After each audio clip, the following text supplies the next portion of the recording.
Fast forward to today, 2023. Ridiculousness is on MTV 20 hours a day. How did we get here?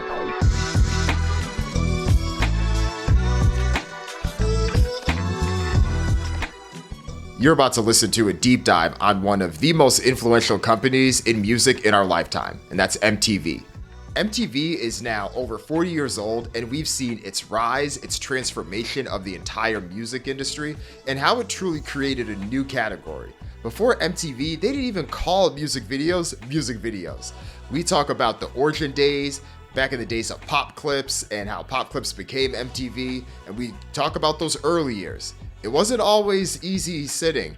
A lot of those early years, there were some struggles, but they talked about some of the pivotal moments that happened in the early 80s that led to the takeoff of the impact that we saw from the 80s, the 90s, and into the 2000s. If you think about it, MTV's transition from showing primarily music videos to primarily showing non-music videos says a lot about where content has evolved, where things have changed, how entertainment has grown, and how MTV was able to weather the storm in certain areas and also places that it struggled to. We talk about some of the artists that benefited most from this era. We talked about the business models behind some of the programming that MTV's known for, like TRL, the Video Music Awards, the MTV Movie Awards, Jersey Shore, Real World Road Rules, and so many more, and some of the iconic moments along the way. I'm joined by Zach Greenberg, friend of the pod, who has written books where he's covered MTV, has some funny stories about attending the VMAs himself, and there's so much fun insights in this era. So if you grew up on MTV like we did, you'll like this episode. So come join us as we dive into the world of music television. All right, today we are back to talk about one of the most influential companies in the history of the music industry, a company that changed its trajectory and says a lot about where music has gone over the past 40 years. That's MTV. And here to break it down with friend of the pod, Zach Greenberg. And Zach, I got to ask you, do you remember the first time that you watched MTV? You know, it was funny. I was never really an MTV kid growing up. So, I think it just kind of had to do with my parents and sort of, the TV watching diet. But I just remember like going to other kids' houses and they'd be like, oh yeah, you want to watch TRL or something, and just having my mind blown by like this whole other dimension of music that was showing up that just kind of didn't otherwise make it into my life. And it was like seeing music in a third dimension. And, so it totally makes sense that MTV had this incredible impact on our generation and so many others. I don't know. How about you? Yeah, I think mine was mid 90s, maybe LL Cool J's Doing It was being played at the time. And at that age, I was still watching your Nickelodeon, Fox Kids, maybe some Disney Channel stuff, but I really wasn't tuned into that. And that was just kind of like, whoa, what is this? And then that then goes down this gradual thing. If I had it out, my parents are watching, they probably would have felt some type of way about it. But it probably wasn't until a few years later when it really became more of a regular viewing for me. But wow, what a journey. And we're going to get into all of that. But I think the best place to start with this is even before MTV gets started. So let's go back to the beginning, late 70s. And music videos really weren't even called music videos at the time. That was a term that came. I believe the term that was often used was promotional clips. And there was this vision by this guy, John Lack. He was an executive at Warner Amex Satellite Entertainment Company, which is a mouthful. And they had Nickelodeon, they had the movie channel, but he saw this overlooked opportunity with teens. He felt like there was shows and programming out there for kids. There was shows and programming out there for adults, but there really wasn't as much for teens. So that then starts a few things where he's experimenting on a few different shows. And then that brings him to pop clips, which ironically was on Nickelodeon of all places, to then give them a preview of what's there. People get a sense for it. And apparently the ratings take off. And at that point, that's when they said, okay, we have something here. We need to build this up a little bit further. Yeah, and I think ultimately MTV was a joint venture between, was it Warner and American Express? I think that's how it started out. which is kind of wild when you think about that, like American Express getting into what MTV turned out to be, even then, and then, what it is now, which are two very different things. But, yeah, I think just the idea of the music video, back in the day, it was sort of just a throwaway thing, dating back to the 70s, and nobody really put much thought into it.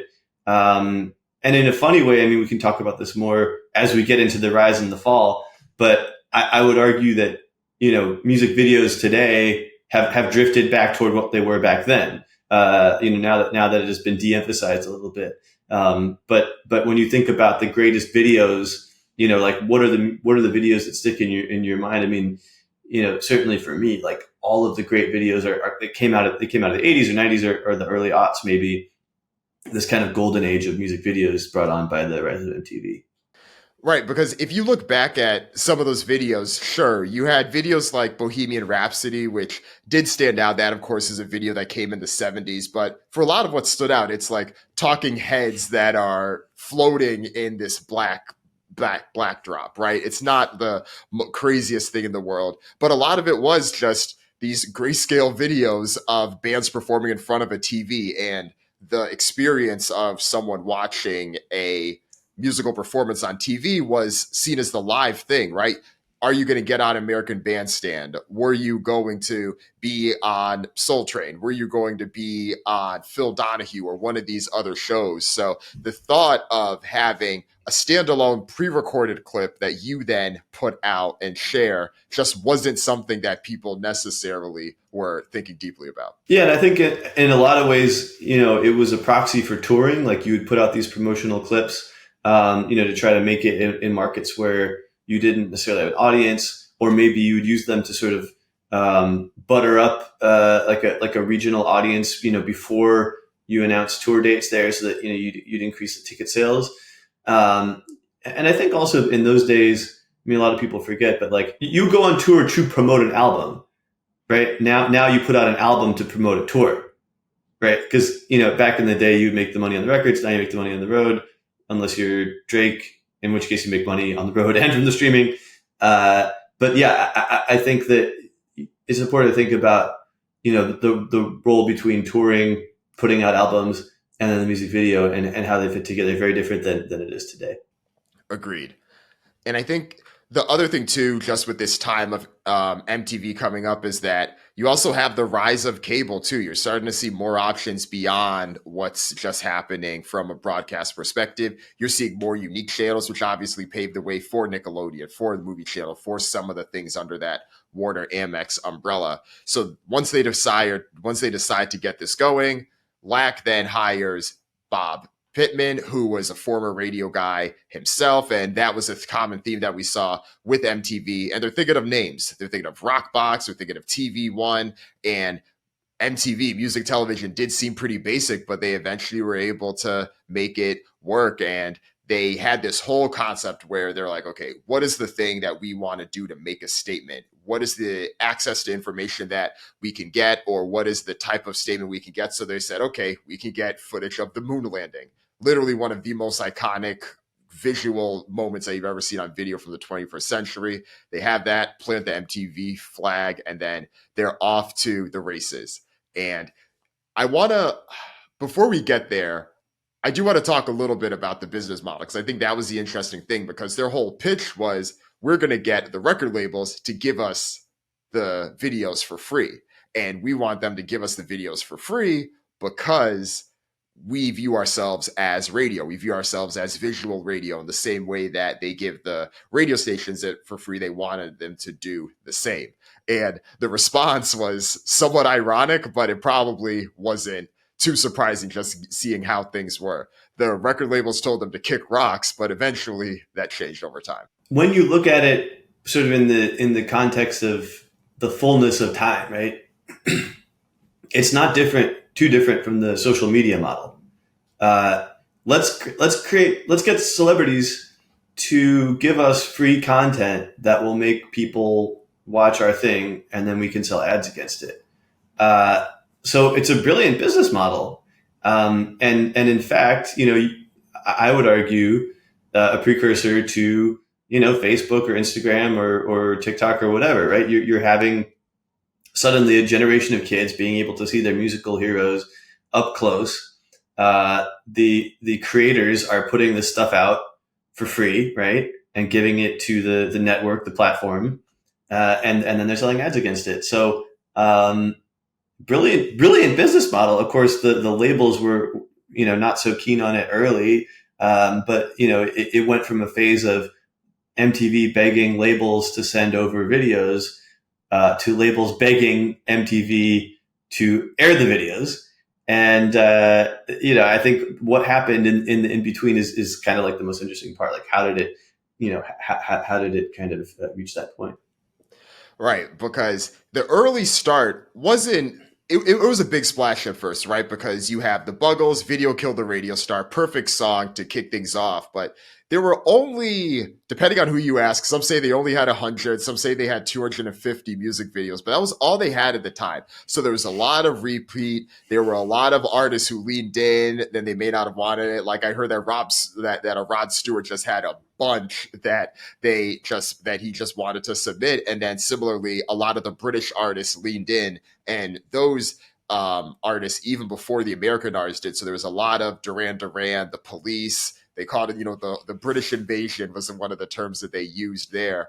But the thing is, those couple years were a little bit tough for MTV because I think a few things happened. That first year, at least from what I read, this was from the I Want My MTV book. Bob Pittman had said that they only sold $500,000 worth of ads in that first year. And they just had a hard time getting advertisers bought in to some of the videos themselves. Things were racy, and the network definitely had its challenges. But I think there were two things that we can dig into. One was the I Want My MTV campaign, and then the second was Michael Jackson's Thriller. Would you agree that those are probably the two main things that changed things? Yeah, absolutely. Although I would say Billie Jean paved the way for Thriller, and the story of that is one of my favorite stories in the history of music. So, if you look at the money behind the business, right, it wasn't doing so well in terms of selling ads in those early days. However, right, the MTV goes on air August of 1981, 300 cable outlets, audience of 2.5 million homes.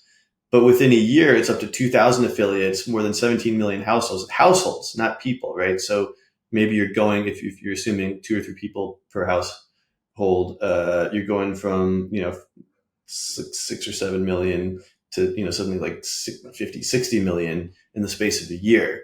So obviously the capacity to sell ads, even if you're not selling it for that much on a per ad basis, your audience is so huge.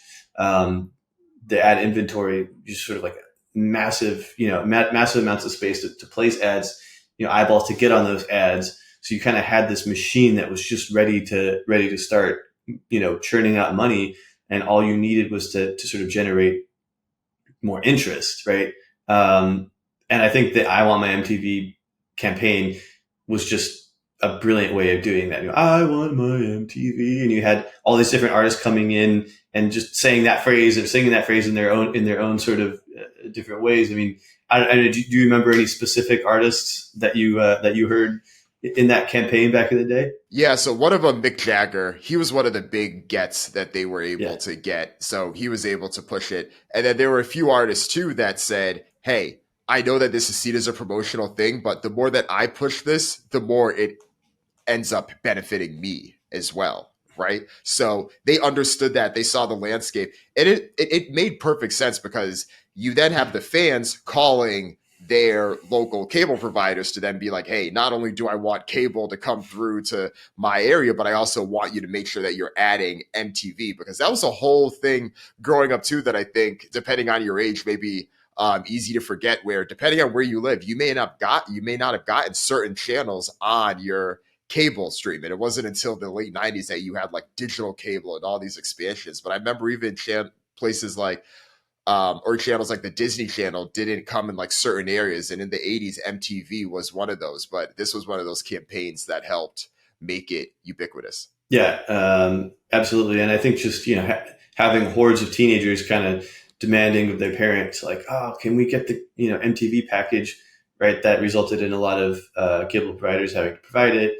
And of course, that's another great thing for the business model. I mean, if you have cable companies paying you, whatever it is, like $1 a subscriber or something for MTV, that's just like that's basically free money. Once you're operating whatever your operating costs are, whatever they are, and then you're getting these subscription fees on top of it. You just get to expand it at such a rapid rate, and you're getting all this free content. It's an amazing business model. So yeah, I think the ad campaign was huge, but you still had this issue of MTV being pretty segregated, right? They weren't playing hip hop. Maybe they were playing like a little bit of Lionel Richie, but it was almost exclusively white rock artists. And so, along comes Michael Jackson with Billie Jean. And, Michael Jackson was always really interested in film. He never liked to call his music videos. They're always short films. And, so like this Billie Jean video was kind of a total masterpiece, and he really wanted to make sure that it got on MTV. So I wrote about this in my book, Michael Jackson Inc. Walter Yetnikoff was the head of CBS Records at the time, which had Michael Jackson for the Thriller album. And he just come over. I guess the Jacksons had been on CBS, and then he put it off the wall as his solo album. I think it was Epic, and then it was CBS. Anyway, so Walter Yetnikoff was this like caricature of an 80s record executive, and just like cocaine all over the place, and just constantly drinking and philandering and what have you, messing around. So but he to his credit, he really wanted to defend Michael Jackson. I think out of self-interest, right? He wanted Thriller to be huge. He knew how great it was. And, he also wanted to help break the color barrier in music videos. So he was kind of like the Branch Rickey, of the music video era. And in Michael Jackson was Jackie Robinson. So, Walter Yetnikoff calls up Bob Pittman. And this is from my book. I interviewed Walter Yetnikoff before he unfortunately passed away. He calls up Bob Pittman. He says, "Are you the chief schmuck?" Bob Pittman goes, "Yeah." Yetnikoff says, "I want you to play Billie Jean." "It's not up to you." "Well, let me tell you what's going to happen. I'm going to pull every CBS Records video." "What are your artists going to do?" "They're not going to have to worry about MTV. If I pull everything, Quincy Jones, who's very close to Steve Ross, who owns the other half of MTV, is surely going to pull out. And then you can have Warner and CBS pulling their stuff, blah, blah, blah." So eventually MTV caves. They put on Billie Jean, and it becomes this just like massive video that paves the way for Thriller to become, arguably the most influential music video of all time. And really, like, Michael Jackson becoming the biggest star in the world, I think so much of it had to do with having that video aspect, right? Because it wasn't just that he was a great singer or songwriter or, had a great producer in Quincy Jones, but like, obviously he could dance like nobody else. But, if you don't have the visual element, if you don't have music videos, that's kind of lost in the shuffle, because you can't really, it's not like everybody's going to be able to go out and see him on tour. And even if, you made it to a tour in the 80s, if you were a kid going to see one of these big acts, you're sitting way up in the nosebleeds, and you can't really see Michael moonwalking, and the Jumbotron isn't really kind of what it is these days. So I think that not only did it make the career of Michael Jackson, but it just added this third dimension to all music that that sort of hadn't been there before. It changed the company altogether, and we've talked about this on past podcasts in terms of category creation. This is where the modern concept of what a music video is and could be really started. Because sure, you started to see some experimentation in the early couple of years with MTV, but everything changed after Thriller. Then that's when, as you mentioned before, I think that's when things really flipped. We started to see even more examples of, like you shared, of the record labels calling on MTV to push and to promote certain videos, which is a theme that I think we saw time and time again continue throughout, all the way up for decades after that. The other person too that came shortly after Michael, but as we think about her career, I think it's a little bit unique, is Madonna, because Michael is someone who I think was already a star. Off the Wall was already successful. So this just brought him to this otherworldly stratosphere that we just hadn't seen any solo act to go to before. But Madonna is someone that everything about her was tailor made to succeed on MTV. Coming out with statements, everything about her is visual, how people connected with her 1984 VMAs performance, singing like a virgin, and every other time that she's done where she's reinvented herself, she had different identities. I don't think that is as possible when you're purely existing on radio and from an audio perspective, but the visuals really made it possible for her to be who she was. And I think that she was very successful, obviously, throughout the decades, not necessarily as successful as Michael, but I'd argue that relative to like her delta, I think that MTV played an even bigger percentage factor in terms of her career and what she was able to achieve than maybe honestly anyone else I could think of from the 80s. Yeah, I think that's a fantastic point. And she definitely had a unique aesthetic, and with sort of like all the accessories and different things, different looks that she had going on.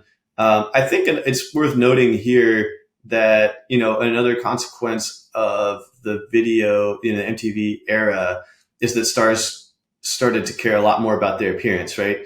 And you had the 80s sort of glam rock type of thing going on. Everybody was wearing just tons of makeup and big hair, dudes, ladies, everybody, just like really eyeliner, the whole thing. And there was an emphasis on appearance, sort of like really over the top kind of get-ups. But I do think this is a moment where music became more of a like how you looked suddenly was important in a way that it hadn't been before. So that, back in the day, if you were, like, let's say not a traditionally attractive person, it didn't really matter as a musician because you weren't really like front and center on screen all the time. In the MTV era, that began to change. And so, an artist like Billy Joel, not sort of like the prettiest dude in the world, that was sort of like a different set of considerations. And, I always kind of wonder if that's part of the reason why Billy Joel essentially retired in 1993. Like he put out his last album, River of Dreams. He was arguably one of the biggest artists of the 80s and early 90s, and all of a sudden just kind of stopped. And he keeps touring and all that. But, he was never really like he was certainly never a glam rock guy. And, I don't think he was sort of into the whole aesthetic, and not that I'm not sure that he could have pulled it off, and he wasn't into it anyway. So, you kind of wonder what sort of an effect that visual emphasis had on certain artists who weren't traditionally attractive. I do also think that, on the flip side, it increased the objectification of women in music videos, things like that, tropes of girls in cages and, all that kind of thing. That became kind of like an icky consequence of the video age. And, I think there's sort of like a superficial element that began to take over. And, maybe there were artists who came on who were sort of good looking, and you could produce the video in such a way and produce the music in such a way that it sounded good, but like they were never actually going to succeed on tour because they couldn't really replicate that in a live setting.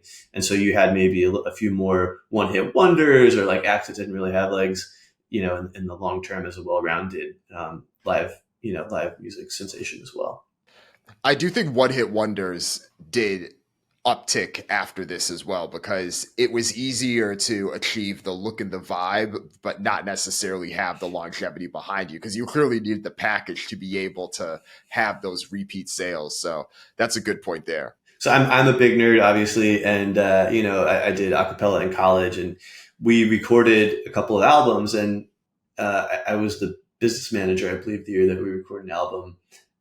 But there were just some things that you could record in the studio that you would never perform live, because hitting the high note or something like that was just, it was like 50-50 at best that you were going to hit it.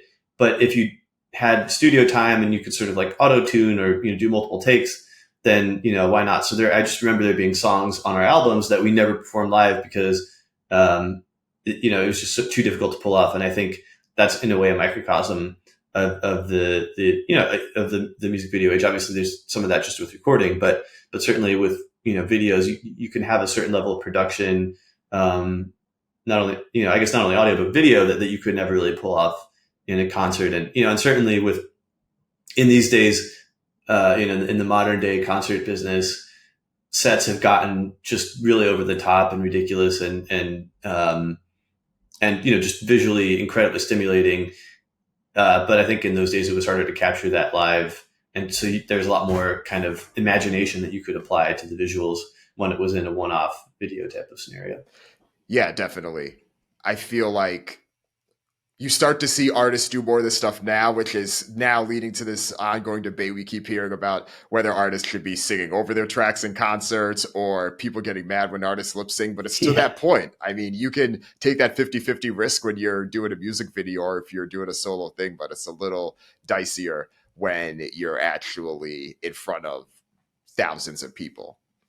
The other thing that happened right around this time is on the business side for MTV, they end up getting acquired and they end up doing a deal. So they end up doing a deal with Viacom. And this is the same structure that they largely are under today. But in 1984, in that post-Thriller era, MTV started having a pretty sizable and strong business.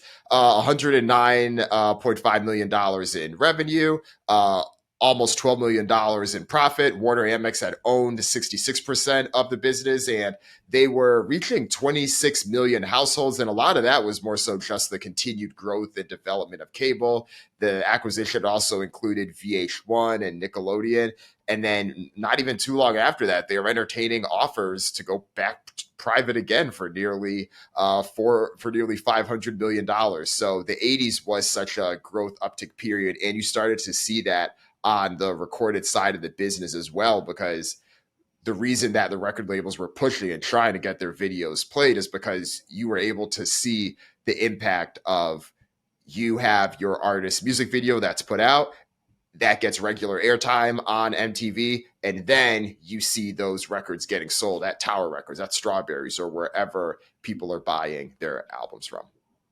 Yeah, and it's just the machine. We talked about the machine, right? Everything was in place, and they just needed to have content to put into the machine and get people to be engaging with the content.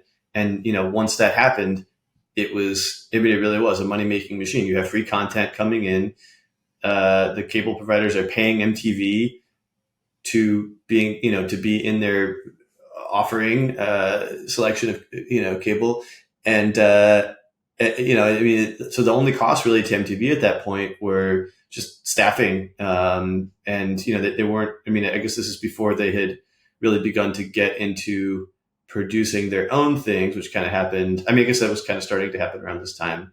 And then became more and more a part of what MTV was doing as it kind of moved away from music videos. But, that was the best business model, right? Free content, have people pay you to run free content all day long. Right.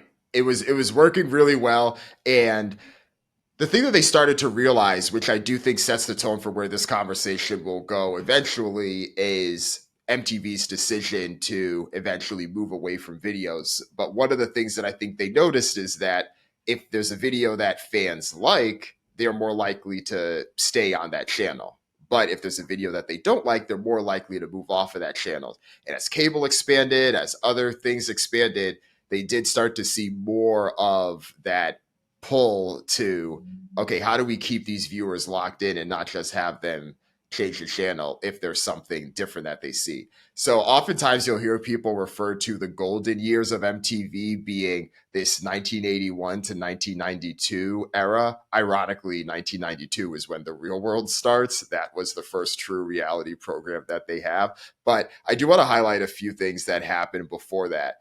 You alluded to this earlier, but you started to see more and more complaints from artists and the industry as well, who felt like music videos were turning people into one-trick ponies, and record labels forcing artists to make music videos, and artists complaining that now I have to care so much more about this appearance, and you want me to do this thing, and now this is being heavily weighed into, am I going to get signed? Am I going to get this? Am I going to get that?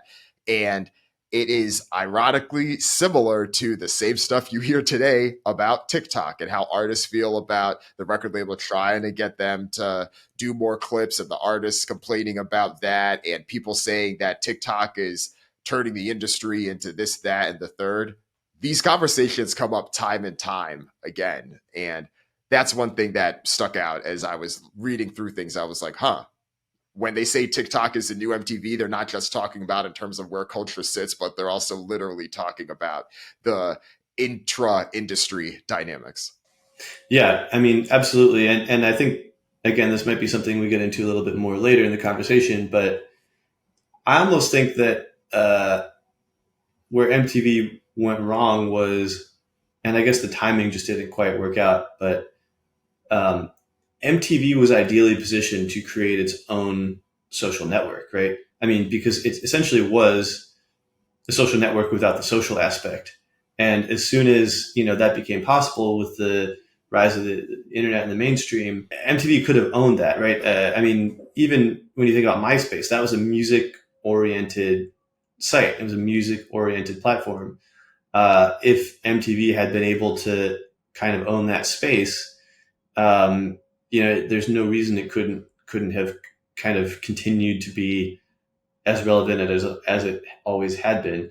Because what do people do on TikTok? They just kind of tune in and look at videos, and they do it on their phone. But in MTV, it was like that, except you sit in front of a TV. If you could have just transferred that idea, you had the branding that people were used to kind of sitting in front of it and seeing, their favorite stars. I think it would have been like a pretty obvious move, but the timing didn't quite line up. They were already in the early 90s, moving more toward producing their own stuff. The content business is never a good business. It's much better to own the platform, but everybody wants to have a good platform. They want to start producing their own stuff, and then they pay all this money, and then they become much less profitable. So that's, I guess that's kind of what happened to. Let's talk more about this one soon. I feel like we have a whole category on like where MTV is now, what could have, should have been. But yeah, let's talk about that one in a minute. I do want to talk about some of the programming before we get into the reality piece of it. I want to talk about Yo MTV Raps, because this is an important show.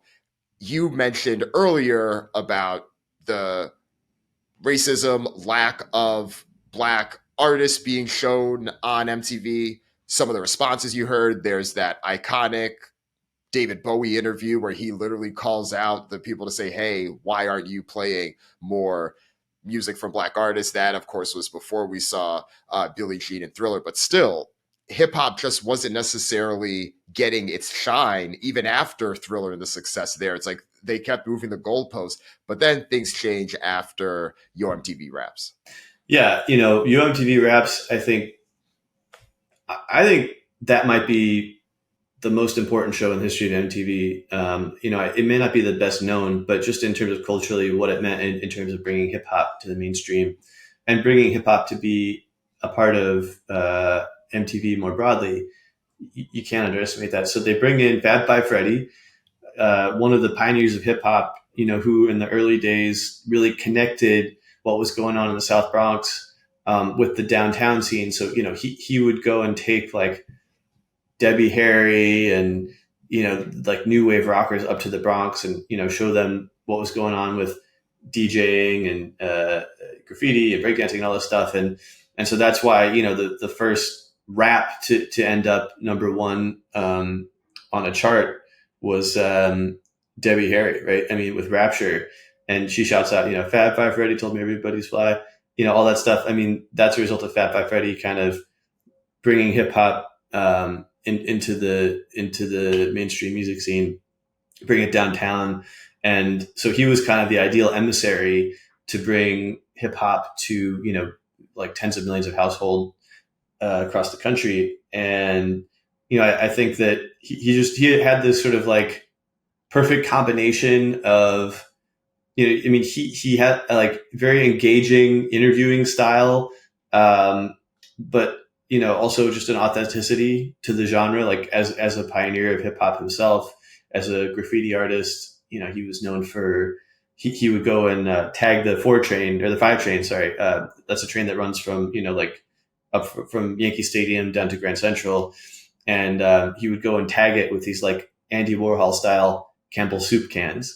And, so you imagine like these people getting on the subway in Midtown and all of a sudden they see pop art coming down on the subway. And I think that's when people sort of started to get the idea that this wasn't just like a bunch of vandals, right? It was these young guys and gals with like really kind of impressive artistic sensibilities who were having a conversation with this sort of avant-garde pop art of Andy Warhol and all that stuff. So Fat Five Freddy comes in to MTV with MTV Raps, and it's a mix of like playing music videos by hip hop artists, but also him interviewing them. And so he's going out and talking to Snoop and Dre.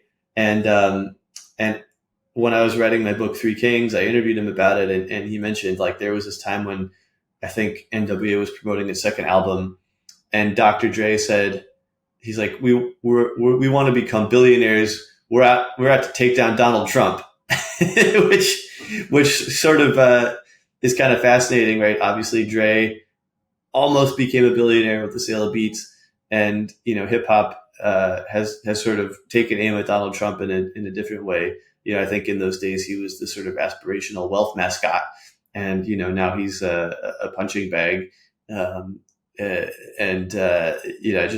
love kind of looking back at those moments and seeing how kind of oddly prophetic they were. But MTV Raps was sort of was a home for a lot of that. And it elevated a lot of this too, because there were folks like Ralph McDaniels doing his thing with Video Music Box, but I don't think that a show like that necessarily got the budget or got the level of exposure that MTV Raps did. And you see those iconic clips of like them with Wu-Tang Clan, them with other groups that were iconic. It was touched in with the culture in that way. It's interesting because that show, maybe it was mid-90s when it ended. It was like somewhere around there. So, but that I think kind of highlights a bit of this shift that we started to see with MTV, because you would have them just show music videos. Then you had programming that was still directed around showing you music videos. But then you really started to see things shift into other types of content. So I do want to talk about a few of the shows that we have here.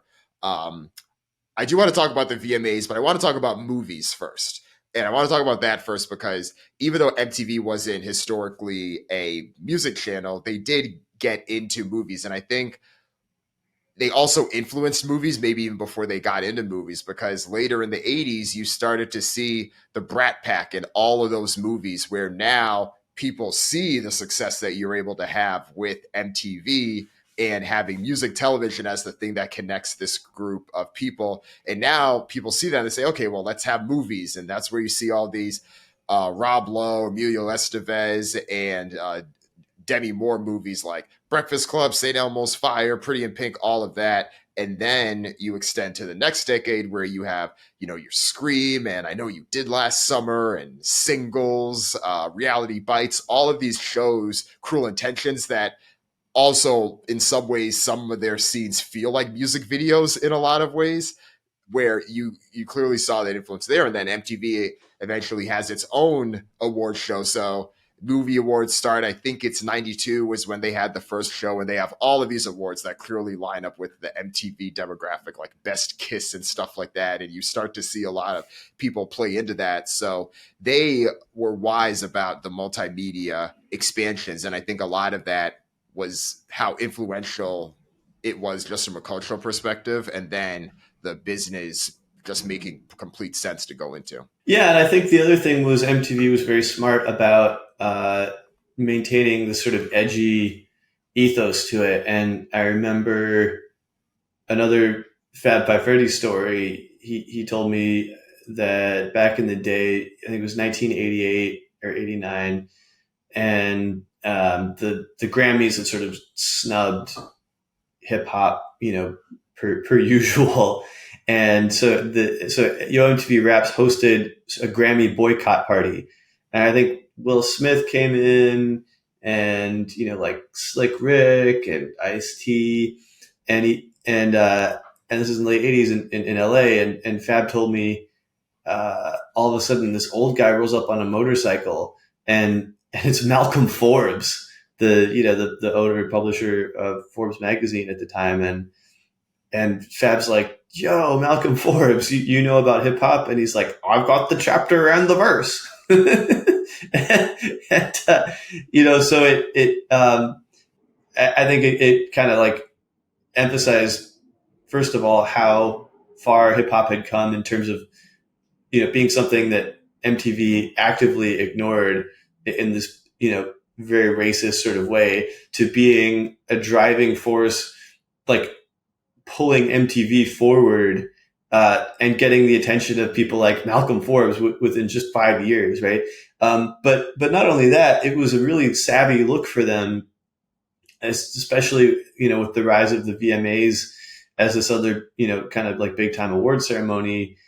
To be like edgier than the Grammys, to be like the people's version of the Grammys or something, which were increasingly sort of fuddy-duddy and old white dudes, kind of like celebrating each other and overlooking what else was happening in the culture. So I think stuff like that really paved the way for the VMAs to have a cultural imprint. And with that, I think we should probably just dig into the VMAs a bit more. So this is, of course, the oldest awards show that they have. I believe this year should be the 40th year of the VMAs, if I'm not mistaken, because if it starts in 1984, this is 2023. I assume that this would be year 40. But with that, it's interesting to think about this because this show clearly rose in popularity. As you mentioned earlier, starts off with a bang with Madonna in the wedding dress with Like a Virgin. And every year it did become this opportunity for people to level up, always consider itself to be a bit, off center, pushing the boundaries. And that's something that we continue to see. Do you remember the first time that you like sat down and watched a VMAs, like in the appointment television setting of like, okay, this is what I'm doing tonight. We're watching the VMAs. I can't say that I do. It was sort of like oxygen. It was just there and you don't remember the first time that you consumed it. But I do think another, like there are a lot of epic moments in the VMAs. We could talk about, Kanye and Taylor Swift in 2009.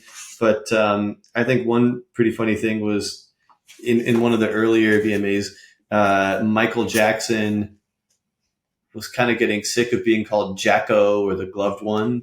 And so he was invited to appear at the VMAs, and he said he wouldn't show up unless MTV said that all of their VJs would start referring to him as the King of Pop exclusively. And this was a name that Elizabeth Taylor allegedly had come up with for him, but maybe he came up with it himself. I don't know. Anyway, they went along with it. And so the VJ started calling him the King of Pop, and then now he's the King of Pop. So I just, there are always these little concessions that get thrown in at awards shows like this. Whatever ceremonial award is being given, it's like, what was the behind the scenes horse trading that went on to make it happen? There were a lot of pretty creative ones over the years. We even still see this today, where last year, I'm pretty sure this was last year, Taylor Swift comes to the VMAs. And at this point, Taylor Swift doesn't need to come to the VMAs, but you can clearly read between the lines when they say, okay, we're going to award you Video of the Year. I forget the video that she had won for, but we're going to award you Video of the Year. And she uses that as her opportunity to be on stage and announce that she's going to drop Midnights. So it was the perfect moment for her, but she's not going to show up at that award show and not know and leave it up to chance if she's going to win or not. And it's interesting. Like, that's the kind of stuff that can happen at the VMAs that I don't think really happens at the Oscars or things like that. Maybe at some other award shows, but yeah, so that's something that I've kept in mind there. But one of the things that I think about as well, I mean, from a ratings perspective, this show clearly peaked 2010, 2011, whenever like Gaga either showed up in the meat dress or the egg, that's when the ratings were the highest. I want to say they were getting over 10 million viewers for it. And for a cable show, broadcast, that's pretty high, especially in that era. Maybe a college football bowl game and like a few other things were getting that many ratings for a cable broadcast, but it was doing pretty well then from that perspective. And yeah, they were able to capture the zeitgeist. I think back to shows like 1999, that VMAs, I feel like that was really when you caught TRL at its like ultimate peak and stuff. And I remember as a viewer there, this is probably the first time that I picked up the difference between, as you mentioned earlier, how the VMAs may vote on things versus how the Grammys may vote on things. And um, it was a big year for like Backstreet Boys, Limp Bizkit, Britney, NSYNC, and all those kinds of bands. But when it came to the Grammys, it was Santana and Rob Thomas, that Smooth song, and Santana Supernatural album, and that album just taking over and sweeping the Grammys and stuff. And that's when you realize that, oh yeah, the Grammys, that's more about the Clive Davis group and that whole machinery, and the VMAs is more about the Carson Daly group and that whole machinery. And that was probably the youngest that I realized. I was like, okay, these are two very different things. Yeah, definitely. And I think, interestingly, like VMAs have been kinder to hip hop over the years than the Grammys have, which isn't really saying much, but I think that's also a dividing line. When you think about, where MTV was even in the late 80s with the MTV Raps and the Grammy boycott party and all that stuff, versus like the Grammys still having this big problem acknowledging hip hop that has only kind of started to get better in the past couple of years. Right. Agreed. And you've been to the VMAs, right? Yeah, I've been to both. I've been to the Grammys a lot. I've only been to the VMAs once, but I was writing a story about Normani, and so she was performing, and so I went out. I was sort of backstage and with her team, and her publicist was like, "We can go. Do you want to go sit in Normani's seats? We can go sit in Normani's seats because she's not going to be using them because she's performing." And I was like, "All right, sure." So we sit down, and like DJ Khaled comes in and sits in front of me. Taylor Swift like walks down the aisle, sitting a few rows away, and Gigi and Bella Hadid are like over in the corner. It's like everybody's kind of sitting down. I'm like, okay, this is pretty interesting. And then the lights go down. Lizzo comes on and performs, and I'd like basically whatever's next happens. There's still this empty seat next to me. I'm wondering who's going to sit down. And all of a sudden, in comes Lizzo, and she's in this like enormous pink tutu, and she sits down in the seat next to me. I'm like, oh, hey, I'm Zach from Forbes. I was working at Forbes at the time. And she's like, oh, hey, I don't have anywhere near enough money to make it onto your list. And we kind of had a laugh about that. But she's like sitting down in this enormous tutu, and it's sort of like flowing in like over my entire body. And like, I'm just like immersed by her tutu. And so Lizzo, this is when she had just gotten onto the scene, and, was sort of like at the very center of the zeitgeist. And, she was up for a bunch of awards, and so they kept cutting to her on TV. And I just remember like when I got home, my wife was like, was Lizzo sitting in your lap at the VMAs? Because her tutu was sort of, I looked like I was just, my head was kind of like poking over her shoulder like a parrot or something, but it looked like she had just totally like enveloped me. And this was like a very odd experience. So anyway, that's my VMA story. But no, I don't know. Have you ever been to the VMAs or Grammys? I have not, but if we weren't recording a podcast, I'd pause and be like, hey, I'm going to get back to you right now. I'm going to go watch this video to go see exactly what this happened. So maybe I'll do that after. There were like a bunch of friends were doing sort of like screen grabs and circling my face, and tagging me on Instagram. So it's probably somewhere, I'm Zogblog on Instagram. It's probably somewhere way back in there. But I really do like, from certain angles, it's just sort of like my disembodied head floating on her shoulder. I mean, it really looks like you copied and pasted me, but there I was.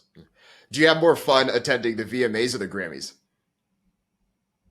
Oh, the VMAs were way more fun because I didn't have to cover them at the time. It was sort of just like context for an eventual story. So, it was mostly just getting color for that piece on Normani and talking to her backstage. And then I could really sort of sit out in the crowd and enjoy the show. They're great performances and you get to really take them in. So, at the Grammys though, if you're going to cover the Grammys, you get seated in the back in the press room in this sort of like sweaty windowless corner of the Staples Center or whatever it's called now. And you watch everything on closed circuit TV and you bang out stories but it's not very glamorous if that's sort of what you're into. The one cool thing about covering the Grammys, I would say, is they bring the artists backstage and you do sort of like a mini press conference. And so it's an easy way to interview people who you might not otherwise be able to interview and sort of just like do a whole bunch of interviews at once. But yeah, those were always like very long days. And, the press corps, we were always too tired to go to any parties after. So it was just like grab an In-N-Out burger and go home, crank out your last story and go to bed and get up, to crank out the next one. So, I think that the VMAs were a little more fun. Yeah. Although the Grammy week in LA is always a blast. Agreed. And there's a lot of interesting stuff to do. So agreed. Yeah.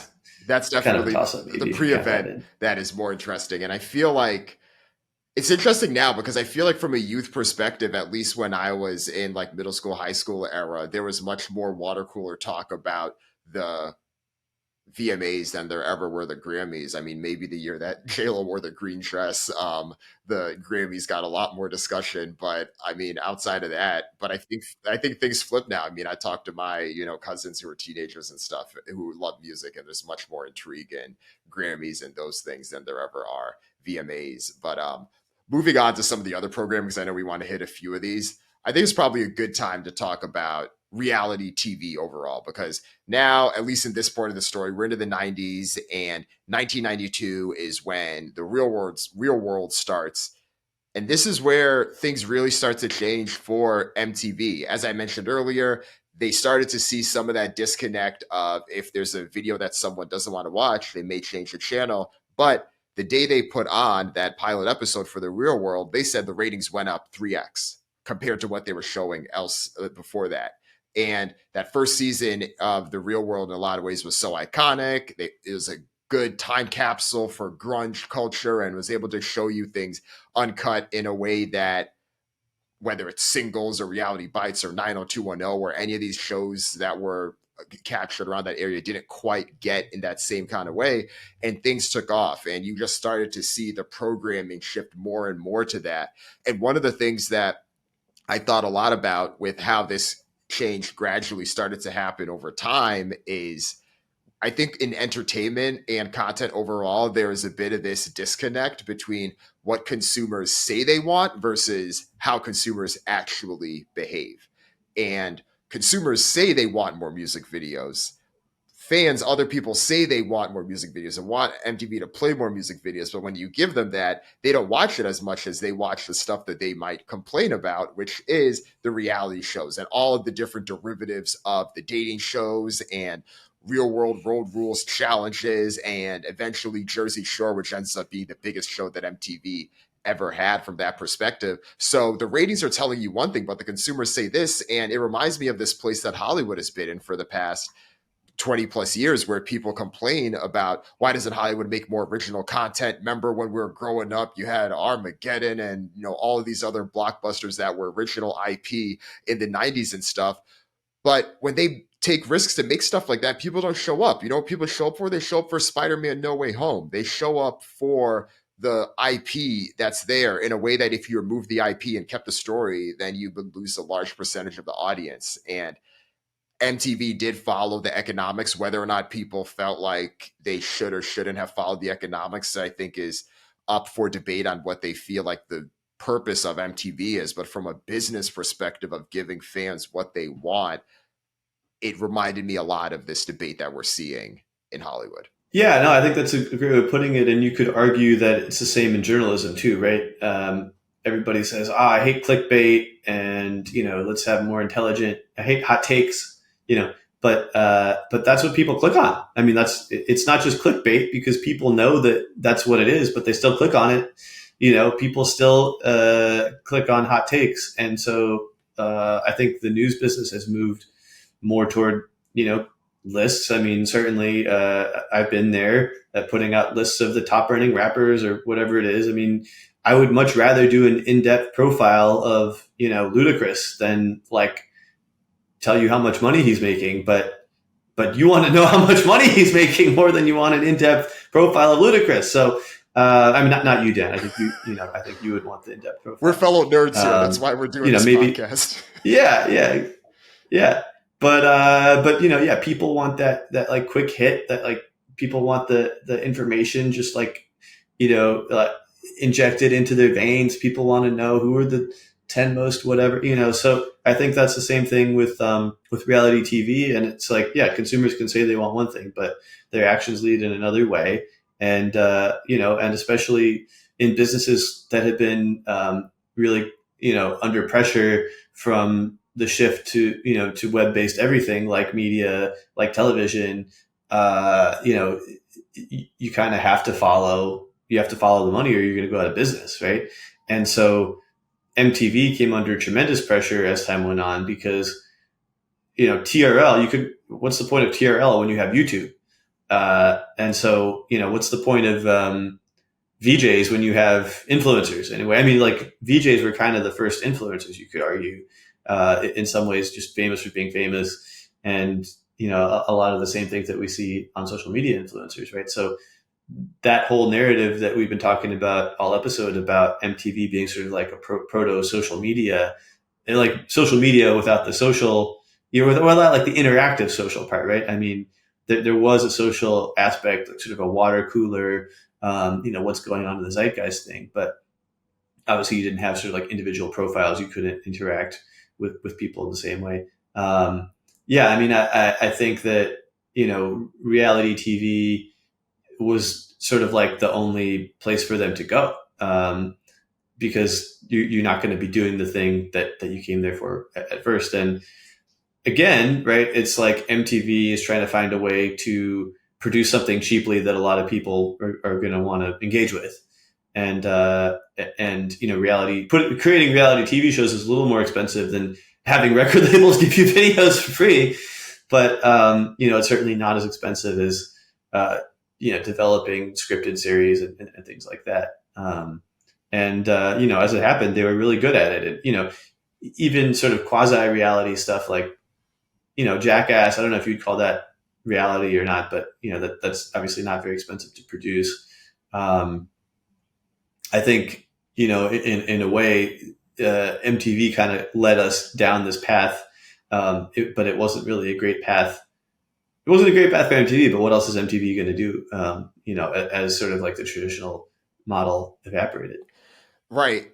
And I think they leaned into like other areas that were tangential to this that proved their cultural influence too. I remember growing up seeing MTV Spring Break well younger than I ever could have when I ever even go on spring break. And I think even things like that, even though we weren't watching MTV in college, it still influenced, oh yeah, let's go to Cancun. Why? Because you still think about MTV 1997, them going to Cancun or wherever they had went to, like things like that just stayed ingrained with you. And then MTV also dabbled into animated stuff, whether it was Beavis and Butthead and Daria. That's another thing where I think those shows, I don't think they cost that much to make, but they were able to capture a zeitgeist and they were willing to create things that attracted teens. And if it weren't for those shows, and then we then see Adult Swim and all of these other channels that came after with all of these, more adult leaning cartoons. Granted, I know you had The Simpsons, but I think that still didn't quite hit that like teenage angsty level that I think like Beavis and Butthead or Daria did. And then you also had MTV leaning into politics and things like that, whether it was Rock the Vote or Diddy really leaning into Vote or Die and things like that. They helped with the Super Bowl programming. Obviously, I know this is Rock Nation's lane now, but several, decades ago, it used to be MTV. You remember that one that had the mashup of Nelly and Aerosmith and Mary J. Blige and NSYNC? That was an MTV production. So they had their hands in all of these types of things. Yeah. And I think that that sort of would have been another pivot for them if they could have stuck the landing on that a little bit better. To become MTV Presents, MTV's producing this or that. If there was a way that they could have made that more of a, almost like, I don't know, MTV Presents the Thanksgiving Day Parade or something, like a way of bringing youth to think like, well, I guess the Thanksgiving Day Parade is more about like really little kids, but MTV Presents the Thanksgiving Day Parade, like, oh my God, we're going to have, Run DMC and Aerosmith performing on a float, underneath Snoopy or something. Just sort of like creative ways to leverage their brand, rather than just going all fully down this reality TV path. I think another thing that, maybe a better analog or maybe a better comparison that they should have been able to do is if they could have become something like Vice was in Vice's heyday. There was definitely a path to do that. I guess Vice's heyday is kind of over, and there were some problems with Vice too. But there is a certain like youth energy that it could have, I think brought into the next era. But part of it was that I think they trashed their brand, right? A lot of these, reality shows and clip shows just really. It was very lowbrow. It wasn't cool anymore. And, you couldn't have that kind of edgy vibe of a brand like Vice. And that in turn made doing things like MTV Presents the whatever, less compelling, less valuable. Yeah, I feel like the last moment they had that before it really became just reality and then gearing up for awards shows was that late 90s, early 2000s, like TRL era. Were you a big TRL watcher? Yeah. Again, it was more of like a thing that I would watch at other kids' houses. And there was just this sort of element of like, whoa, you can, it's just this other dimension to music. Right. But I think the TRL era also overlapped with file sharing. And I was, let's say, it was something that I was interested in, early on, and I guess we all were, right? But we all did. That was a lot more. You could have yeah. But yeah, no, I mean, the TRL is one thing, but if you really wanted to listen to like whatever weird music I was listening to at the time, or I remember, back in the day in the late '90s when starting to get into file sharing, I was like really into like French Celtic rap. And stuff like that. I mean, you couldn't find that on TRL. So, yeah, but I don't know. What was the first time you saw TRL? Yeah, I probably started watching either 98 or 99. I think it debuted in 98 because it was like Backstreet Boys and Korn were like, I feel like they were some of the popular videos around then. I think, and then by the end of 1998, you had Britney's debut. And I think that was a huge moment. And then in the same way that we were talking about Madonna as being probably the biggest artist who I'm not sure where their career would have been without MTV.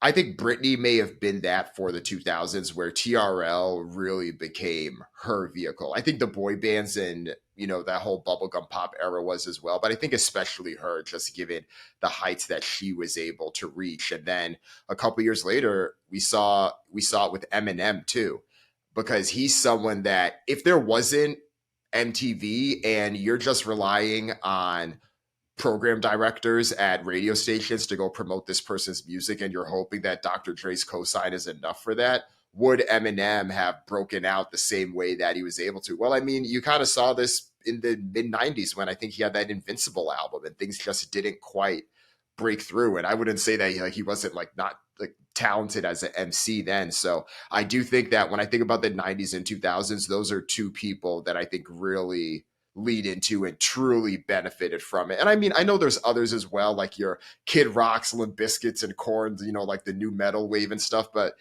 just considering Eminem really became the biggest selling artist of the 2000s. He had songs talking about, if I was white, I wouldn't have as many followers. And I go on TRL, look how many hugs I get. Like he was aware of the game, but I think those two probably benefited most from the TRL machine. Yeah, I think that's a great point. And as far as who benefited the most from MTV over its grand history, I'd probably still go back to MJ, but really, I think that there was a direct benefit for him.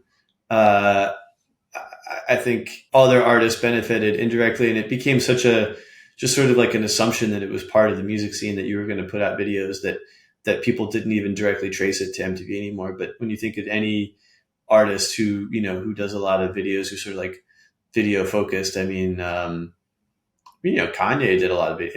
Kanye was pretty epic when it came to his video output.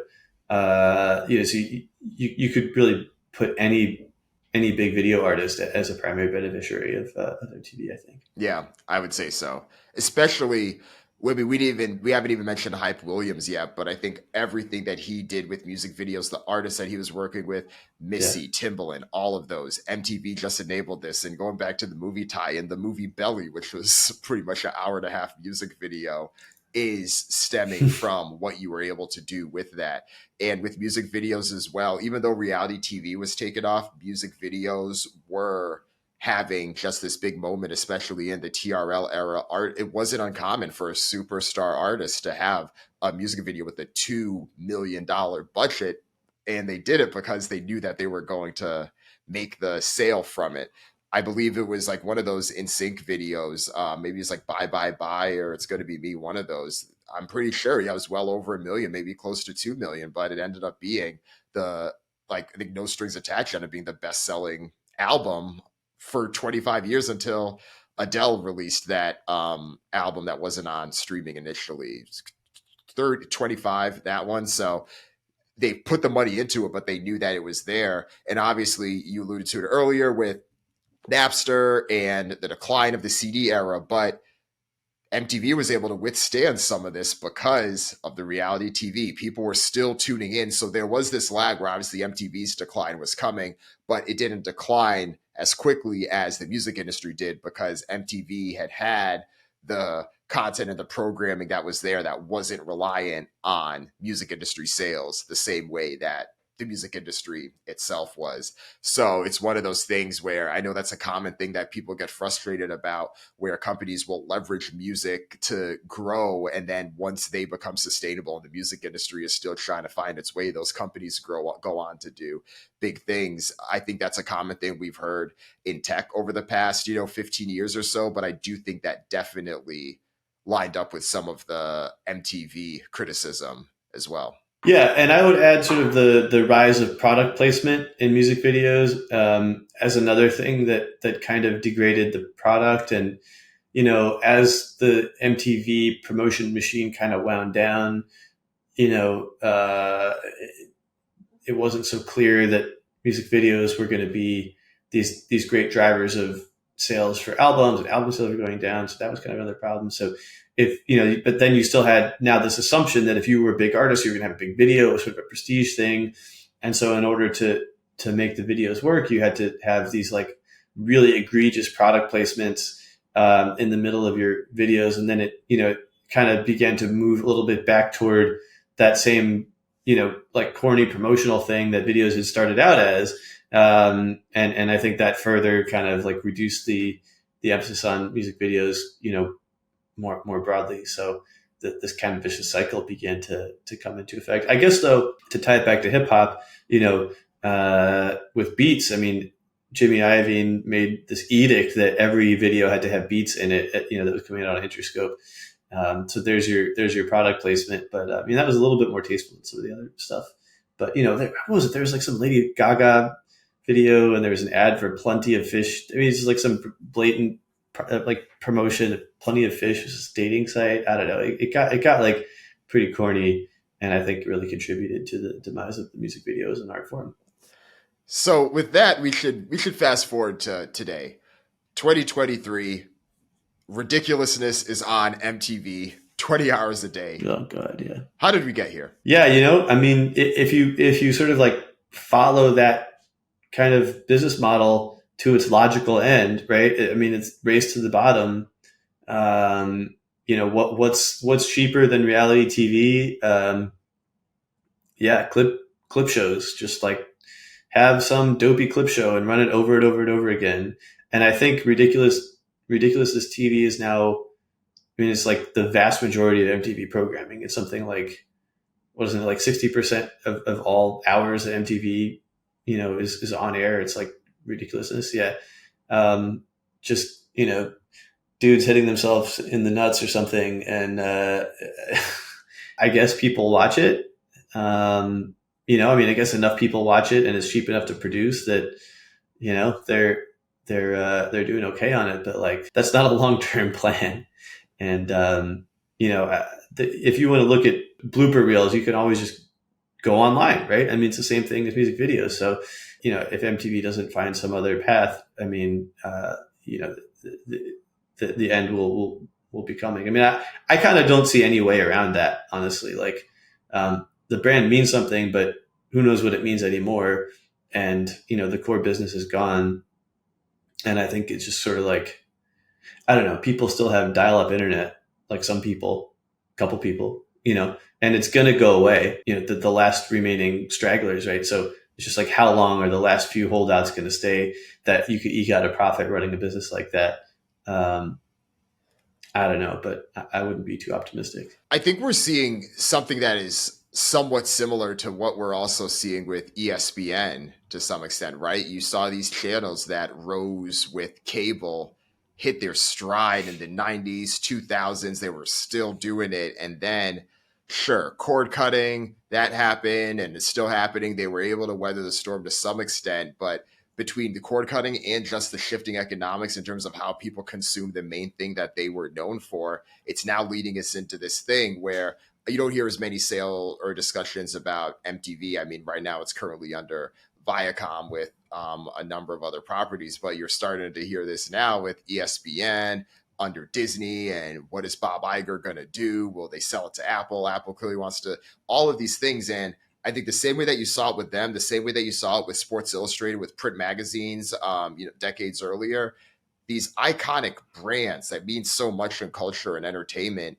that lock themselves to the medium as opposed to being a bit more broad beyond that. I think it's only a handful of companies that have really been able to withstand several different mediums and still be successful outside of the broadcast channels and places like that. But I do think that MTV has suffered a bit of that fate. But even within that, I still feel like there's certain challenges because, of course, ESPN in some ways is very different because just the cost structure is so different where they're trying to get live sports rights, and that is a very expensive business. And you obviously need a certain amount of revenue, both with carriage fees and with advertisers to justify that.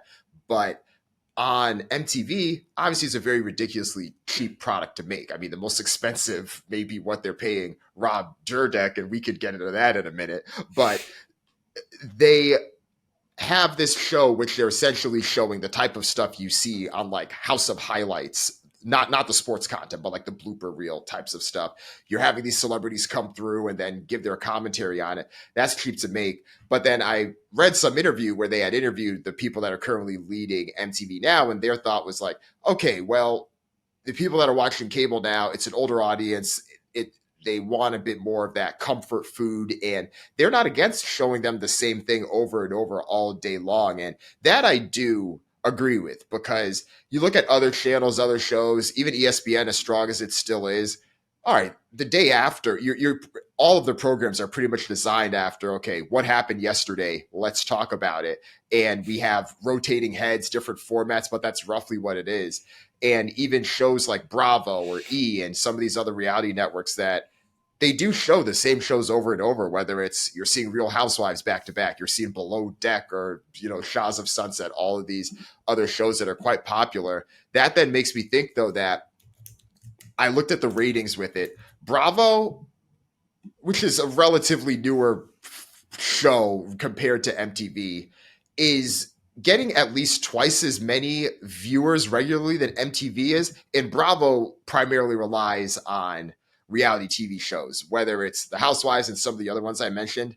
That should be, from a pure business perspective, that should be what MTV is at least having some foothold in. The fact that they kicked off everything with these reality TV shows with Real World, and then now other channels are now doubling their viewers essentially because they learned from what MTV did. It's like, I get it. It's hard to have the same cultural music zeitgeist when you're a cable channel, but people are watching cable to catch up with all of that Bravo content. That kind of stuff, when you mix in some of the flavor of love and some of the stuff, the love and hip hop that's been on VH1, like that should be on MTV. Like, because the audience, a lot of the audience, especially a lot of the women that would watch MTV 20 years ago, a lot of them are now watching Bravo and E. And I feel like that could have been, if you're going to say, okay, what could succeed in cable television in 2023 that MTV realistically could have done, I feel like that could have checked that box. Yeah, that's true. But I think when you sort of, hitch yourself to a generic wagon, maybe I'm mixing my metaphors, but reality TV, there's no reason why you would go to MTV over anywhere else for reality TV. Sure, they could be doing more of it and more of the music related stuff, but it's not like a medium that that any one channel really owns, or that it's like reality TV is reality TV wherever it is, and there's nothing that differentiates MTV anymore. When it comes to that. So music television, you want music, you want to watch music videos, the only place you can do it is MTV. And they just, I don't think ever really figured out what to do once you could find music videos everywhere on the internet. And I agree with that. I think that worked so well for them in the early days when they had the brand. It was something unique. They were able to do that.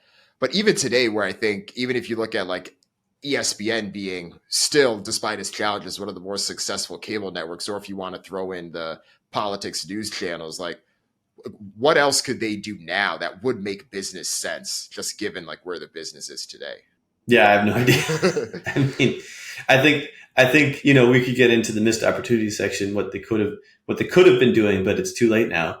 And I just don't see. I think they missed their chance to start a social network, or have MTV. I mean, I guess like when YouTube was starting, I don't know, to really like try to compete with YouTube, buy YouTube, whatever, you know what I mean?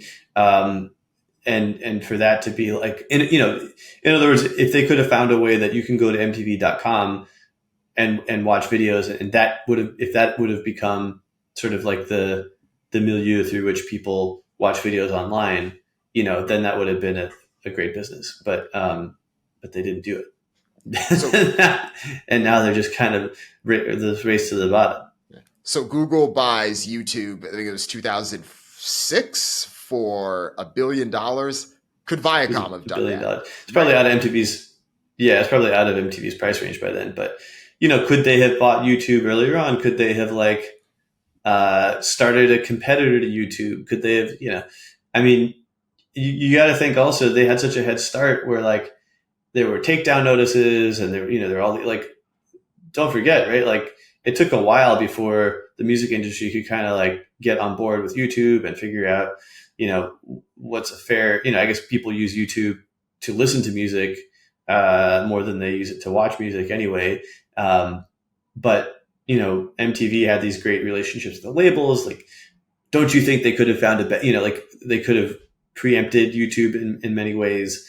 I don't know. I think that would have been a logical path. But they just, never really did it. I mean, if Netflix could pivot from physical, DVDs being sent to your house to streaming, right? Like, why couldn't MTV pivot, more toward doing something online? But I think it was probably one of those situations where they're like, we don't want to cannibalize. If we put it online, nobody's going to watch the TV channel, blah, blah, blah. And then they just, watch the opportunity go to others. I mean, I guess, there's still a path for nostalgia, right? I mean, there's a big market for nostalgia, right? We're doing an MTV episode right now. And so I guess like the branded MTV is still valuable, to a certain generation, nostalgia stuff. But I don't know, man. It's like it's a rough moment. Netflix's pivot, I think, is a good example. Granted, I do think that they probably had the flexibility because they were a independent company. I know they tried to get bought by Blockbuster. Blockbuster wasn't interested, but they were an independent company. And the fact that MTV was under Viacom, they were already within the cable network complex where this is the business we're in and we're going to run this cash cow as long as we can. And that's just kind of what the higher ups do.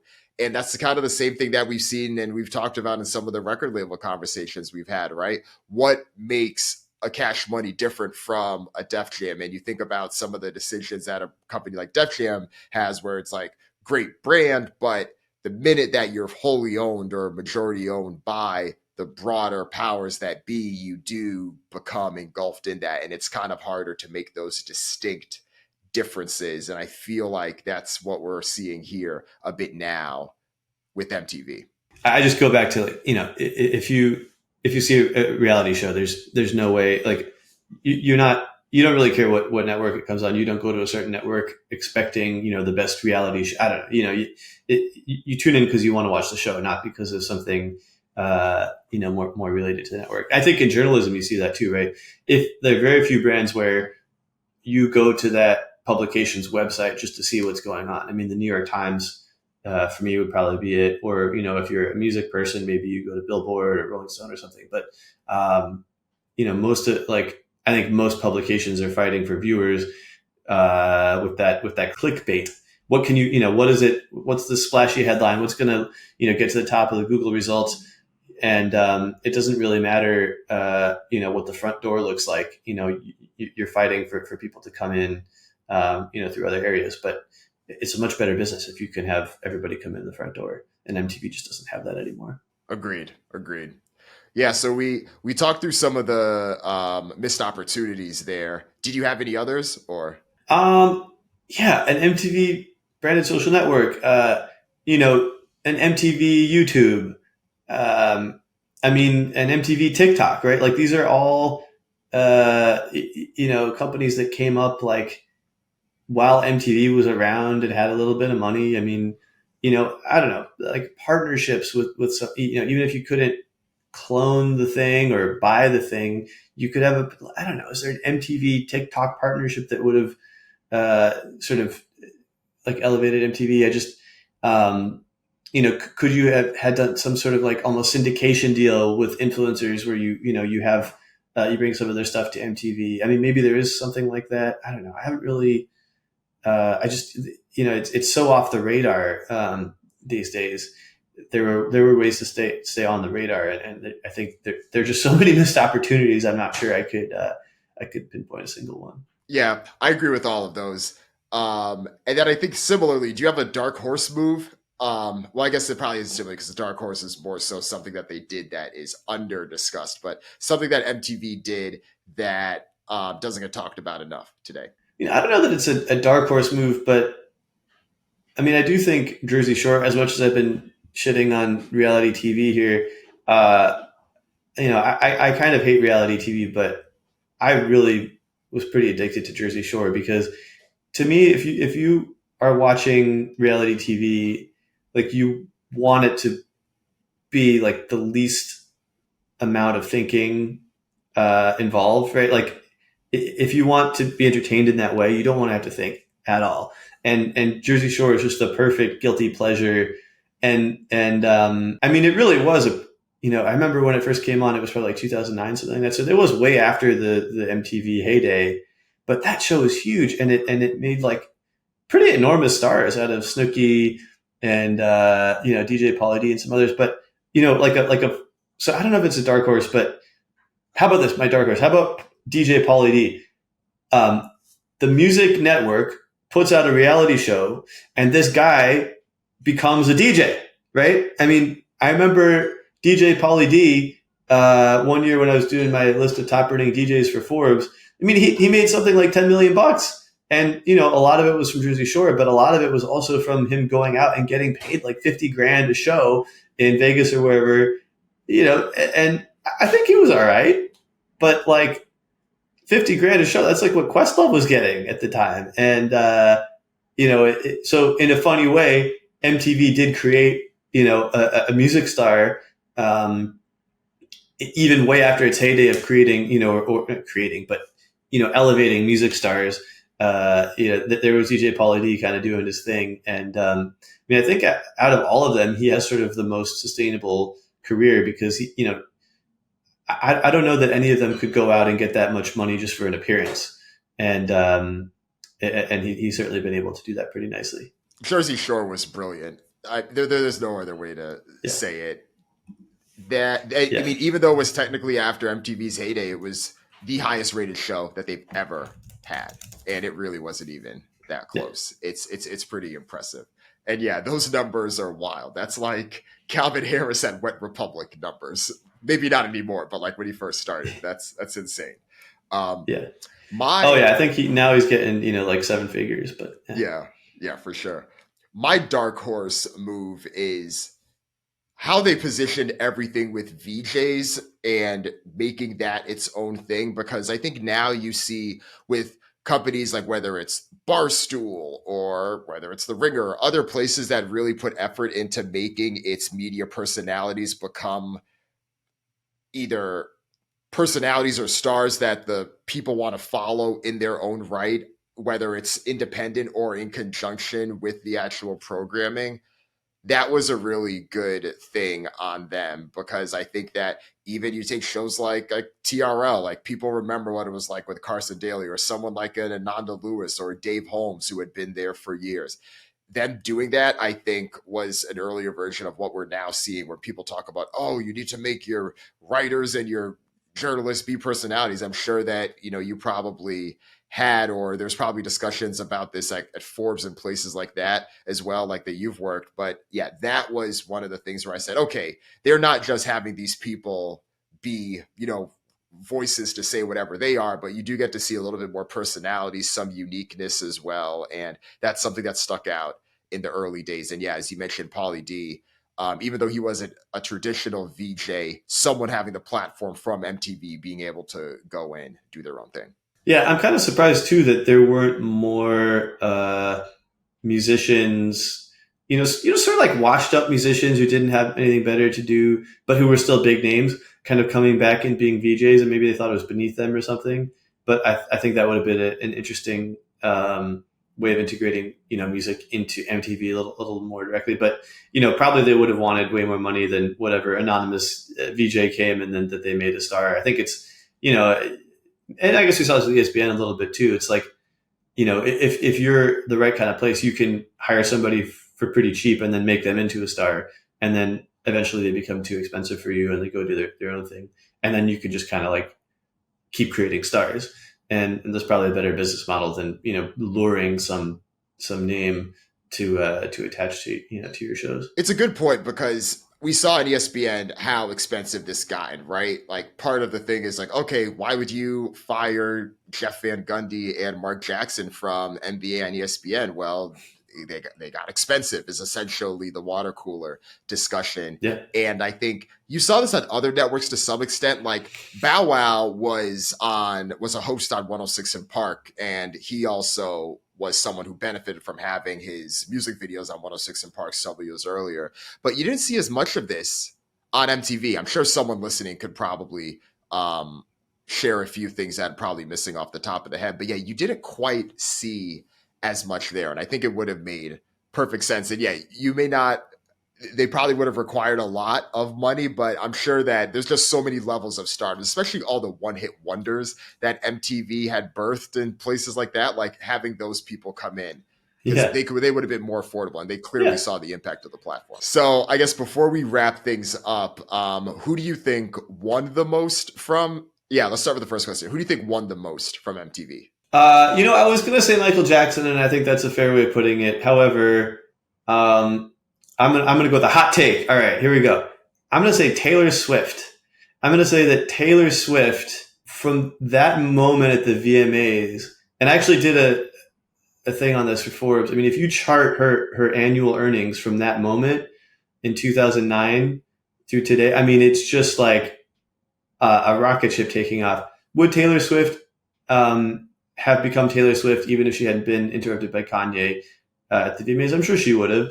But that moment of Taylor and Kanye at the VMAs, I mean, and we can do a whole episode on that, right? On what it means, and sort of like, obviously Kanye shouldn't have done it, but the backlash was like really disproportionate and I think deeply racist and whatever. We can get into that, but the fact is that Taylor Swift emerged from this as like, suddenly one of there's like such a wave of goodwill for Taylor Swift. Like, poor Taylor Swift, this terrible thing happened to her, and I think made her so appealing in the mainstream and made her like such a superstar. Not that she wasn't a star already, but like a mainstream superstar in a way that she wasn't at the time. I mean, Kanye West was a much bigger star than Taylor Swift was at the time, and I think that it elevated her on the international stage in just a way that was very positive for her, even though the episode was like not fun for her. I'm sure it just a wave of sympathy and like positive feelings that really helped, I think, hasten her rise to superstardom. So I'm gonna go with Taylor Swift. How about that? It's a hot take, and I agree with you that I think she still would have been a star without it.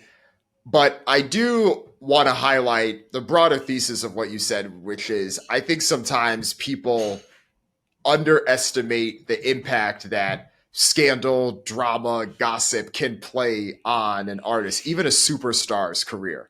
You brought up Taylor. I'll also mention Beyonce because the fanfare and the fandom from Beyonce from when the elevator incident happened with her and Jay-Z in 2014 leading up until her dropping Lemonade, that album was a huge hit, but people would be lying to themselves if they didn't at least say part of listening to that album is, okay, what is she going to say about all this shit that has been happening and that people have been talking about rumors for the past 2 years? Because from 2000, from '03 Bonnie and Clyde up until the elevator incident, this was like, oh, you never hear anything about this couple. Like, they're off doing their own thing. They get married secretly and stuff like that. And I mentioned that because I think even with the most talented superstars, these are two of the biggest stars that we've ever seen in music, whether it's that incident with Taylor, any of the continued Kanye drama with Kim Kardashian and the famous song, or, songs about ex-boyfriends and things like that. All of those things play into what makes people intrigued. And sometimes that may get casual fans to become real fans. And I think even more so with Taylor recently, whether it's, the Scooter Braun, Breaking Ticketmaster, anything that provides these opportunities to have your fans rally around you helps give you that boost. It's not the only thing. There's plenty of other factors, but I'm glad you mentioned it because I think that those things in general play a bigger factor than I think even the diehards in the industry like to give it credit for. Yeah, no, yeah, and I do think her first moment like that was 2019. Yeah, and maybe we'll do an episode just on that. So mine is another hot take of who I think benefited most from MTV, and that's Rob Dyrdek. This man has dominated this network for almost 2 decades now. So just hear me out for a second. Robin Big starts in 2006. They have their run. They do their thing. And then after that, you have Rob Dyrdek's Fantasy Factory. But around this time, he starts to be a producer and a co-creator of these shows. So he's now getting equity stakes in these shows and, points on everything. And he also has a stake in Ridiculousness too, the show that is responsible for 60% of MTV itself. And he has spun it up into having, these different ventures where he's selling this and that. And the same way that a content creator, like whether you take like a Logan Paul or something like that, has been doing their things directly off of YouTube and hoping for the brand placements and all of that money, Rob's been doing this on MTV, so he's getting the MTV money, and he's also still doing his own product placements through all of these shows because he wrote it into his contract that way. So despite the decline that MTV has largely had in the Rob Dyrdek era, this man has cleaned up that cash cow and is still continuing to do so. Honestly, I wouldn't be surprised if he ends up on a Forbes list at some point. I think that's a great one because I don't see him being as successful as he was otherwise. It's not like Taylor Swift where I think it was going to happen anyway. So I think that's a great take. Yeah. All right. Who do you think lost the most? If that is, I know that's a bit of a weird frame, but yeah, do you think anyone lost the most on MTV? Well, keeping with my Kanye and Taylor thing, I'm going to go with Kanye. How about that? and it's on the one hand, Kanye did go on to be a billionaire after that, so it kind of pokes a hole in my argument. But then he also became not a billionaire. I really do think that whole episode, and sort of just like the magnitude of the backlash, I think it totally changed him. And I think that it made him like paranoid and, and sort of like fundamentally, I don't know, negative in his outlook at the world and like what might happen, which I think I could kind of understand. And, I also think that, he was basically exiled for like a couple of years. He did come back from that to create My Beautiful Dark Twisted Fantasy, which I think is the best album of this millennium, personally. So that's great. I'm not really doing a good job of selling my argument that he was the biggest loser, but no, I mean, I think that it fundamentally altered his world outlook in a way that contributed to his downfall. And obviously, there's a lot of other stuff involved in that, and mental health issues, and certainly his own demons. And look, if you're putting out anti-Semitic statements, I mean, if you're trashing any group of people, whether you're dealing with mental health issues or not, that's just like absolutely unacceptable. So there are a lot of other factors at play, but I do think that it sort of like shook him to his core in a way that continued reverberating, long beyond that 2009 VMA moment. I get it. I think that his mother passing and then this VMAs happening, I think maybe it was like 2 years after or something like that. Those are probably the two biggest catalysts. Yeah, those are the two big.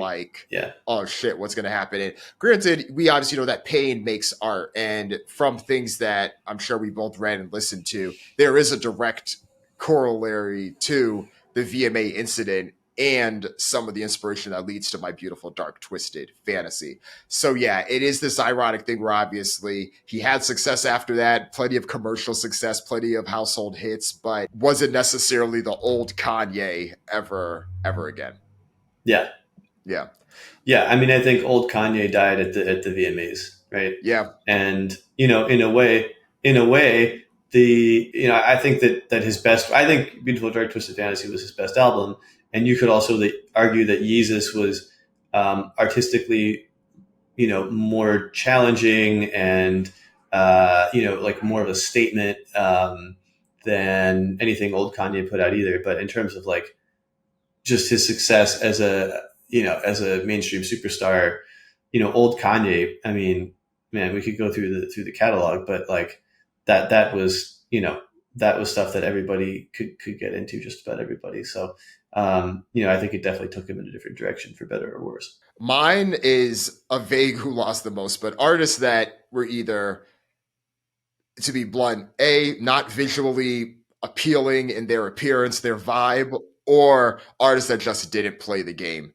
I think there were a lot of artists who were quite talented in the 90s, but just didn't lean into the whole TRL thing. And if they didn't have that, then they either hoped that the musicologists had their back, right? I think about artists like, Sheryl Crow, for instance. She has the All I Want to Do song. She had a few hits in the 90s, but I don't think she ever really hit that like MTV era. And this was around the time when you kind of saw, the country pop crossovers and stuff, but I don't think she was ever really willing to do that. So I feel like, kind of got a bit lost in the mix there. Still a successful career, but whether it was that or obviously, like Black artists before Michael Jackson, hip hop artists before Yo MTV Raps that just didn't get the same breakthroughs. But yeah, those are probably the ones that I would say lost the most. And then maybe similarly, some of the artists today that have tried their antics that probably would have made them as big as Madonna if they did them in 1984, but they're trying to do it now, and shock value just kind of falls flat in the age of Instagram, TikTok, and all of the content channels we have now. Yeah, and it's a good point about artists. Maybe like Billy Joel, who didn't have the look, or Bob Dylan, who didn't care. Maybe I think Billy Joel didn't really care either, and maybe Bob Dylan didn't have the look either. I don't know, but they didn't continue to have the sort of commercial success that like the Rolling Stones did. Mick Jagger was happy to go on and do all this stuff. and obviously Bob Dylan and Billy Joel still, sell records and can tour and sell out an arena, but they're nowhere as financially successful as the Stones are anymore, Right. and haven't been for decades. Right. Agreed. All right. Anything else at MTV before we close this out? I think that's all I had. Yeah.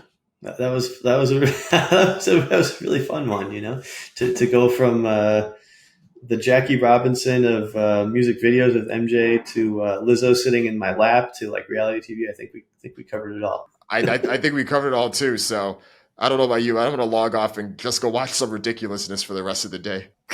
Oh God, yeah. Let's go veg out on the couch for the rest of our lives. All right. All right. Thanks again, man. Appreciate it. Thanks for having me, Dan.